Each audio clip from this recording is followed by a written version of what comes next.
जिस चीज़ की उम्मीद थी वही हुआ। भारत ने टेस्ट जीतना था, भारत टेस्ट जीत गया।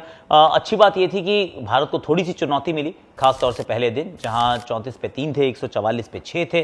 फाउंड डिफरेंट हीरोज और रविचंद्रन अश्विन के नाम ये डेफिनेटली टेस्ट मैच रहने वाला है, क्योंकि शतक बनाया पहली पारी में, फास्टेस्ट इन हिज करियर, और फिर 6 विकेट लास्ट पारी में उन्होंने चटकाई, player of the match performance. Ravindra Jadeja का कंट्रीब्यूशन वाज वेरी इंपॉर्टेंट, क्योंकि 86 उन्होंने भी बनाए थे अश्विन के साथ। 144 से उभारा था भारतीय टीम को, 376 तक पहुंचे, और फिर मैच में 5 विकेट्स, जिसमें से लिटन और शाकिब का विकेट जो पहली इनिंग्स में बहुत इंपॉर्टेंट था, और शांतो का इन द लास्ट इनिंग्स।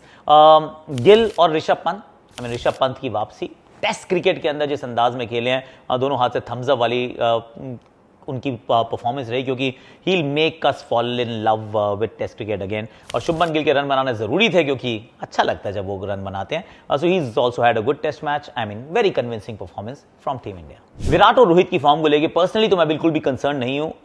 वो सिंपल वजह ये है कि जब खेलेंगे तो रन बना ही देंगे, और ये सारे मैच खेलने वाले हैं, and they are too good like in terms of players, जो कि they will miss out for too long. ये पहली इनिंग्स में तो वैसी बड़ी चैलेंजिंग सी परिस्थितियां थी। दूसरी इनिंग्स में ऑफकोर्स आप सोच सकते हैं कि they could have played a little better.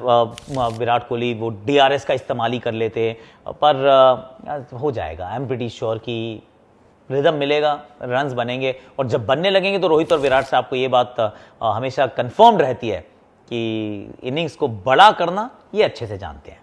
एक ये थॉट है कि अगर आप फर्स्ट क्लास क्रिकेट बिल्कुल नहीं खेल कर आ रहे हैं, तो फिर कई बार रेड बॉल क्रिकेट में वापस खेलना बड़ा मुश्किल हो जाता है। पर ये बात तो रविचंद्रन अश्विन के लिए भी कह सकते हैं कि वो TNPL खेल कर आए थे, पर उन्होंने भी दिलीप ट्रॉफी नहीं खेली, पर शतक तो उन्होंने भी जड़ा है। तो रविंद्र जाडेजा की भी बात की जा सकती है। तो मैं सिर्फ ये नहीं कहूँगा कि दिलीप ट्रॉफी खेलना चाहिए ही चाहिए था, और नहीं खेलें तो देखो क्या हाल हुआ है।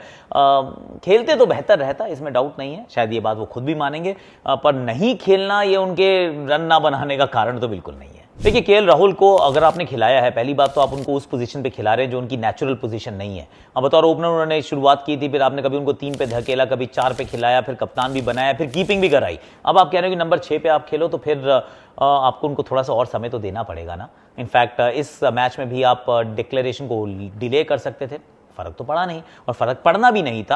आप 1.5 दिन बचा था जब आप मैच जीत गए हैं, तो 1.5 दिन से थोड़ा कम बच जाता, क्या ही फर्क पड़ता था।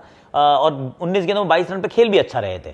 तो मुझे तो अभी नहीं लगता कि इस बारे में ज़्यादा कुछ सोचना चाहिए। अगर आप किसी खिलाड़ी को एक नई जगह पे खिला रहे हैं, तो एटलीस्ट उनको सफिशिएंट टाइम तो दीजिए, क्योंकि ये याद रखिए, नीचे खेलना थोड़ा सा मुश्किल होता है। पोस्ट मैच में ऋषभ पंत ने भी कहा कि जब मैं 6 पे खेलता हूं ना, तो मुझे लगता है कि मैं बड़ा स्कोर नहीं बना सकता, क्योंकि टेल जल्दी आ जाती है।